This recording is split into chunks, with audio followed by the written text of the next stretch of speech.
আসসালামু আলাইকুম রহমতুল্লাহ। Welcome to my channel. আমার দুষ্টু মিষ্টি আপুমনি আর ভাইয়ারা, আপনারা সবাই কেমন আছেন? আলহামদুলিল্লাহ, আল্লাহর অশেষ রহমতে আপনাদের দোয়া আর ভালোবাসায় আমি লাকি খুবই ভালো আছি। দেখতেই পাচ্ছেন গাছ ভরা আম, পাশে একটি স্কুল। আজকে আপনাদেরকে গ্রামের বাড়ি দেখাবো। কেমন লাগছে তা অবশ্যই কমেন্টসের মাধ্যমে জানিয়ে দিবেন। আখ খেতে ছাগল বন্দি, জালে বন্দি মা। গ্রামের আক্ষেত দেখেই আমার এই গানটি মনে পড়ে গিয়েছিল। আসলে এই গানটি খুবই ভাইরাল একটি গান, তাই অল্প করে ভাঙা সুরে গেয়ে দিলাম গানটি।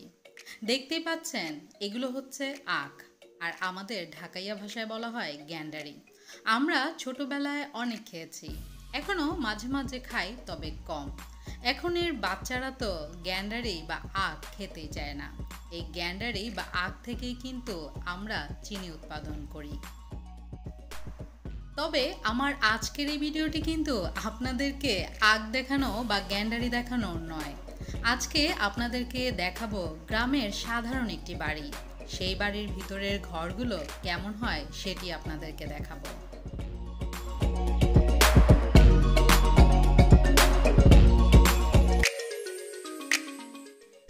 দেখতেই পাচ্ছেন মৃদু বাতাসে আখ ক্ষেতের পাতাগুলো কত সুন্দর হেলে দুলে দুলছে। আর এই তো বাঁশবাগান দিয়ে আমরা যাচ্ছি সেই বাসায়। গ্রামের বাসাগুলোর মধ্যে সবচেয়ে বেশি ভালো লাগে আমার কাছে মাটির বাড়িগুলো। মাটির বাড়িগুলো ভালো লাগার কারণ হচ্ছে মাটির বাড়িগুলো কিন্তু গরমের মধ্যেও একদম ঠান্ডা থাকে। আর এই যে দেখতে পাচ্ছেন, এটি হচ্ছে আমার চাচা শ্বশুরের বাসা। তবে বাসাটি এখনো কমপ্লিট হয়নি, তবুও ভাবলাম যেহেতু এসেছি তাই আপনাদের সাথে একটু শেয়ার করে নিই।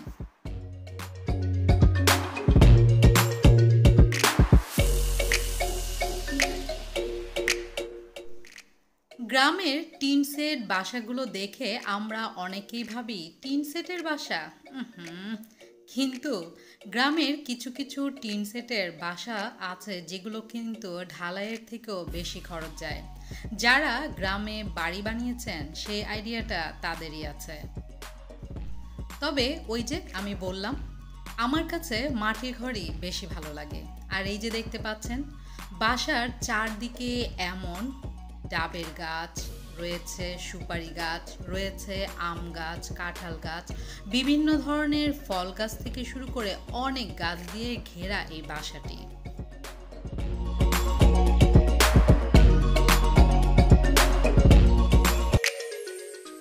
আর আমার বিচ্ছুদের তো দেখছেনই, ওরা তো মহা খুশি।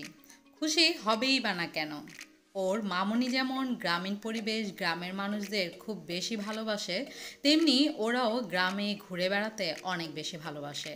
তো দেখতেই পাচ্ছেন আমরা আস্তে আস্তে করে বাসার ভিতরে চলে এসেছি। আর দেখে নিশ্চয়ই বুঝতে পারছেন এটি এখনও কমপ্লিট হয়নি। আর যে কোনো বাসায় ঢোকার পরপরই আমার কেন জানি কিচেন দেখতে ইচ্ছে করে। আসলে গ্রামের কিচেন বলেন বা শহরের কিচেন বলেন, আমার কাছে কিচেন খুবই ভালো লাগে। যদিও আমি কিন্তু পাকা রাঁধুনি নই, তবুও আমার কাছে কিচেন খুবই ভালো লাগে। আর এখনের গ্রামের যে লার্কি চুলোগুলো রয়েছে সেগুলো কিন্তু আগের মতো না, অনেক আধুনিক হয়ে গিয়েছে।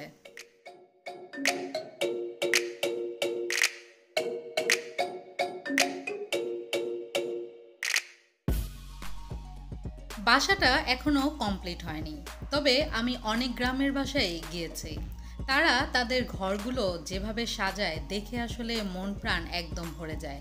কারণ তারা যখন বাসা ডেকোরেশন করে তখন তাদের প্রতিটা ঘরে তাদের হাতের কাজ করা বেডশিট, হাতের কাজ করা বিভিন্ন ধরনের শোপিস সব কিছুই থাকে, যা দেখতে অনেকই ভালো লাগে।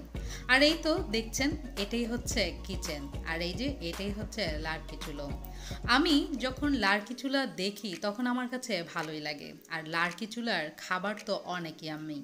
তবে লার্কি চুলার খাবার যতটা ইয়াম্মি আর দেখতে যতটাই সুন্দর লাগছে, এটাতে রান্না করা কিন্তু খুবই কষ্ট। আমি একবার শখ করে রান্না করতে বসেছিলাম, এটার যে তাপটা চেহারার মধ্যে যেভাবে এসে লাগে আমি অবাক হয়ে যাই। গ্রামের বৌঝিরা কিভাবে এই লার্কি চুলার সামনে বসে বসে এত আয়োজন করে। সত্যি অমায়িক তারা যারা গ্রামে বাস করে। সহজ সরল মানুষগুলো অনেক গুণীয় হয়।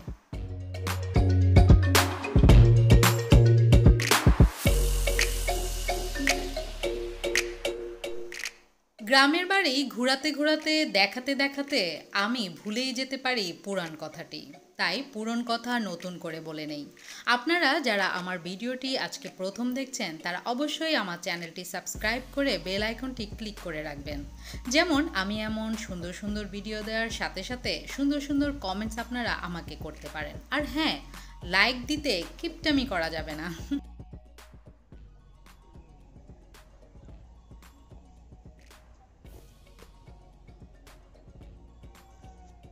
ডেকে লও রাসূলাল্লাহ, রওজা পাকের কিনারায়। আমি কেঁদে কেঁদে হই খোসারা, ধন্য করো দিদারে। ঘরে ঘুরতে ঘুরতে মাটির ঘর দেখাতে দেখাতে চলে আসলাম বাড়ির পেছনের সাইডটাতে। দেখতেই পাচ্ছেন চারিদিকে সবুজ সবুজ আর সবুজ, আর মাথার উপরে রয়েছে বিশাল সুন্দর আকাশ। সত্যি এমন পরিবেশ দেখলে আর এমন পথে আমি যখন জুতা খুলে খালি পায়ে হাঁটি তখন মহান আল্লাহ রাব্বুল আলামিনের প্রতি আমার কৃতজ্ঞতা অনেক বেশি বেড়ে যায়। আর তখন অটোমেটিকলি আমার কণ্ঠে বেজে আসে বিভিন্ন ধরনের প্রশংসামূলক গজল।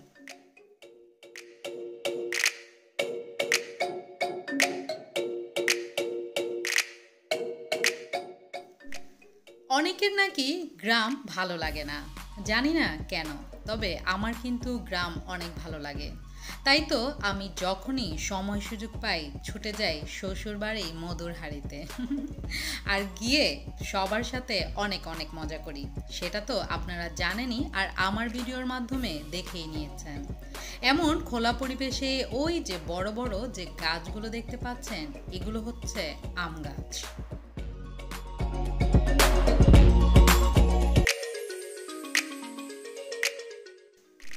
এমন সবুজের মাঝে আর এমন বিশাল আকাশের নিচে হাঁটতে কার না ভালো লাগে। আমার তো অনেক অনেক বেশি ভালো লাগে। তাই আমি এই খোলামেলা জায়গায় হাঁটছি আর হাঁটছি। অনেক সময় এমন জায়গায় হাঁটতে হাঁটতে আমি অনেক দূর চলে যাই, আমার কাছে ভালোই লাগে। আর এই তো দেখতে পাচ্ছেন হাঁটতে হাঁটতে কিন্তু আমি আম গাছটার অনেক কাছে চলে এসেছি। জানি না আপনারা দেখে বুঝতে পারছেন কিনা, গাছের ভরা আম আম আর আম, মনে হচ্ছে পাতা থেকে আমই বেশি।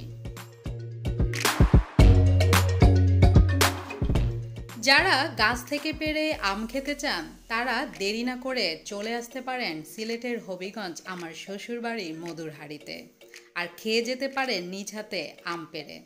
আজ তাহলে এখানেই আমি আপনাদের কাছ থেকে বিদায় নিয়ে নিচ্ছি।